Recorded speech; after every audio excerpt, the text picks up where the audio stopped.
इस तरह नहीं तो इस तरह निकल जाता है। ये जो दुनिया में जितने भी नेक काम हो रहे हैं किसी एक के करने से थोड़ा ही होता है। इसके करने वाले अल्लाह ने हर तरीके के लोग दुनिया में पैदा किए, हर तरीके के लोग हैं दुनिया में उसको पैदा किए हैं। और अल्लाह किसके जरिए से काम लेता है कहना मुश्किल है। आज के हम मुसलमान हमसे और आपसे नमाज भी नहीं पढ़ी जाती, हमसे आपसे नमाज भी नहीं पढ़ी जाती। एक हकीकत है कि बहुत सारे लोग बोलते हैं कि दुआएं कबूल नहीं होती, बहुत सारे लोग बोलते हैं कि दुआएं कबूल नहीं होती। और हमने कितने हैया अलैहिस्सलाम के जवाब नहीं दिए, नहीं आया। नमाज में जो अज़ान होती है हैया अलैहिस्सलाम उसमें क्या कहा जाता है कि आओ कामयाबी की तरफ। अब हमने दुआएं मांग ली और हमने पीछे फजर छोड़ा हुआ है, जोहर भी छोड़ा हुआ है, असर भी छोड़ा हुआ है। उधर से आवाज ये आती है कि आपने जो दुआएं की है तो पीछे तो कई हैया अलैहिस्सलाम के जवाब नहीं दिया आपने, तो आपकी दुआएं कहां से कबूल हो जाएगी।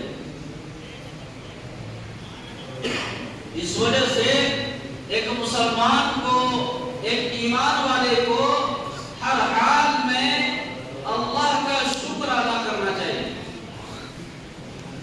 अल्लाह ने जो सेहत दिया है ये भी सबसे बड़ी दौलत है। अल्लाह ने जो दिलो दिमाग, आंख कान सब चीज ठीक ठाक किया है ये भी सबसे बड़ी दौलत है। हम सुबह को उठते हैं, जिस्म के सारे आज़ा ठीक ठाक हैं, अल्लाह रब्बुल इज्जत का शुक्र अदा करना चाहिए। अल्लाह रब्बुल इज्जत का शुक्र अदा करना चाहिए कि अल्लाह ने हमारी सेहत को सही रखा है। बहुत सारे लोग ऐसे होते हैं जो सोए तो सोए रहे।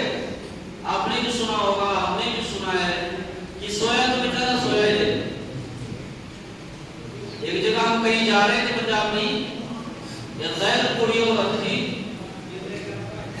लोगों को देखा तो उसकी आंख से आंसू निकलने लगा।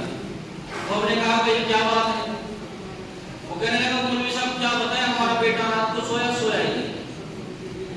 और हमारी जो पंजाब में नौ बोलते हैं, बहू नौ बोलते हैं, वो छोड़ के चली गई।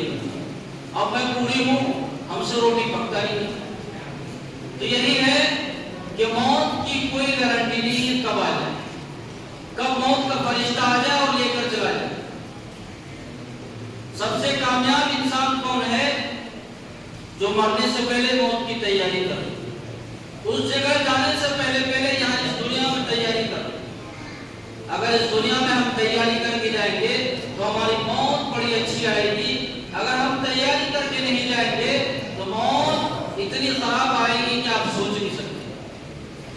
जब मौत का फरिश्ता आता है एक इंसान को, उसकी रूह जब कब्ज़ की जाती है, उसे इतना प्यास लगता है कि समंदर भी पी जाए, फिर भी उसकी प्यास नहीं बुझती। और हमारी जिंदगी यहाँ पे जैसी होगी वैसी मरने के बाद है। हमारी जिंदगी जैसी होगी मौत भी वैसी आएगी। हमारी और आपकी जिंदगी जैसी होगी मौत भी वैसी आएगी। तो इस वजह से हमारी और आपकी जिंदगी में दीन बहुत ज्यादा जरूरी है। अगर जिंदगी में दीन नहीं है तो फिर समझिए कि कुछ भी नहीं। जिंदगी में दीन का होना, जिंदगी के अंदर शरीयत का होना, ये उतना ही ज्यादा जरूरी है। खाने पीने तमाम चीजों से ज्यादा जरूरी है कि हमारे जिंदगी में दीन हो। अल्लाह ने हमें 24 घंटे दिए हैं दिन रात में, उसके लिए सिर्फ 1 घंटा 25 मिनट भी अगर हमारी जिंदगी से नहीं निकलता है तो समझिए कि हमसे और आपसे और बेवकूफ इस रुए ज़मीन पर कोई नहीं। अल्लाह ने इतना बेहतरीन सेहत दिया है, इतना बेहतरीन हम खा रहे हैं, सब चीज सही है, आँख कान दिलो दिमाग सब ठीक ठाक है। अगर हम अल्लाह के सामने नहीं झुक रहे हैं तो समझिए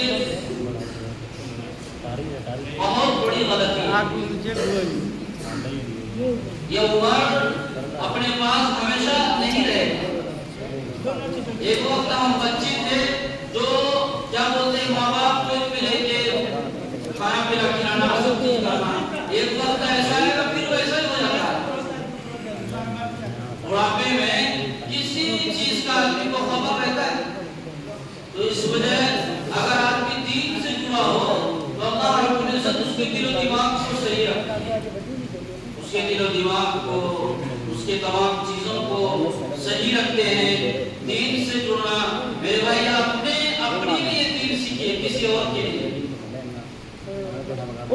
आपका जो काम है दूध का काम है, आपको तो भैंस के बारे में, दूध के बारे में नॉलेज है ना कि भाई इसको बुखार आया तो इसको कौन सा टेबलेट देना है या डॉक्टर को क्या बोलना है ना नॉलेज। जैसे आप नमाज पढ़ रहे हैं तो नमाज की नॉलेज होनी चाहिए ना, है ना बल्लू? बल्लू नमाज की नॉलेज होनी चाहिए ना। यहाँ से तुम्हारा डेरा कितना दूर है? तो नमाज में कौन आएगा? नमाज में कौन आएगा? अगर नमाज में नहीं आएंगे तो ये मस्जिद बददुआ देगी। हम जहाँ रहे वहीं पर नमाज पढ़ें। मस्जिद नहीं आ सकते तो हम नमाज पढ़े। अल्लाह ने भी ताकत दिया है, हम कुछ भी कर सकते हैं। जब एक वक्त ऐसा आएगा हमें अपने पेशाब करने की भी ताकत नहीं होगी। अभी तो हम कुछ भी कर सकते हैं, क्या बोलते हैं, गोंदवाल वाली नदी में भी नहा के आके फजर पढ़ सकते हैं। अगर आदमी फजर पढ़ना चाहे फतेहाबाद से कड़का जाके पढ़ सकता है, गोंदवाल वाला यहाँ आके पढ़ सकता है। अल्लाह ने पैसा दिया, पेट्रोल लगाएगा नमाज पढ़ने के लिए। वो जो नमाज पढ़ना है, रुपया दौलत जो दिया है तो वो अल्लाह के हुक्म में खर्च करना है। अब मान लो कोई आदमी नमाज कहीं पर जा रहा है, वहां पर पानी नहीं है और जेब में पैसा है, तो बोतल वाला बिस्लरी वाला पानी 2 बोतल लेके वजू करेगा ना, या सोचेगा मैं 40 रुपए खर्चा नहीं करूंगा? अल्लाह ने जो पैसा दिया है जेब में 100 रुपए, वो उस पानी से लेके वजू करेगा। दौलत कहाँ खर्च करेगा? नेक काम नहीं तो खर्च होगा या कोई और काम में खर्च होगा। इस वजह से मेरे भाई अपने दौलत को नेक कामों में खर्च करेंगे तो अल्लाह रब्बुल इज्जत बुरा वाला काम से बचाएगा, बुरी वाली जगह से खर्च होने से बचाएगा। इस वजह से अपने अमाल को, अपने तमाम चीजों को दुरुस्त कीजिए उस वक्त आने से पहले कि जब अपने पास कुछ भी नहीं होगा। अपने पास कुछ भी नहीं होगा। जब आदमी मरता है तो उसके जेब में, कफन की जेब में, कफन में जेब थोड़ी है, पैसे डाल दो इसके 2-4-5 हजार, उधर जाके फरिश्ते को देगा। एक बादशाह गुजरा है सिकंदर, जब वो पढ़ा तो उसके हाथ बाहर कर दिया ताकि दुनिया को ये पता चले कि इतना पता कर दिया लेकिन खाली हाथ जा रहा है। यही तो हमारी और आपकी पहचान है कि अल्लाह ने हमें नंगा पैदा किया है। जब बच्चा पैदा होता है मुट्ठी बंद होता है ना, और जब हम जा रहे हैं तो मुट्ठी खुला हुआ है। सारा सिस्टम इधर ही रह जाना है। कितना प्यार मोहब्बत करने वाली बीवी हो, बच्चा हो, माँ बाप हो, सब एक हफ्ता याद करने के बाद उसके बाद भूल जाते हैं। और मरने के बाद तो आदमी ऐसा होता है कि भाई जल्दी इसको मिट्टी दे दो। कितना आलीशान घर है, कितना आलीशान घर है, मरने के बाद बोलता है कि भाई इसको बाहर जो चारपाई है वहां पर रखो, इसको ले जाओ वहां रखो ताकि लोग आएंगे देख लोग चले जाए। कितना मोहब्बत से घर बनाया, लेकिन अल्लाह ने उसे यहाँ रहने के लिए नहीं दिया। एक ठेकेदार से बातचीत हो रही थी और कह रहा था मौलाना कई लाख रुपए का हमने घर बनाया लेकिन हम कभी भी 2 दिन उस घर में नहीं सोए। कभी काम के सिलसिले में यहाँ पर, कभी वहां पर, कभी यहाँ पर, कभी वहां पर, कभी यहाँ चले गए, कभी वहां चले गए।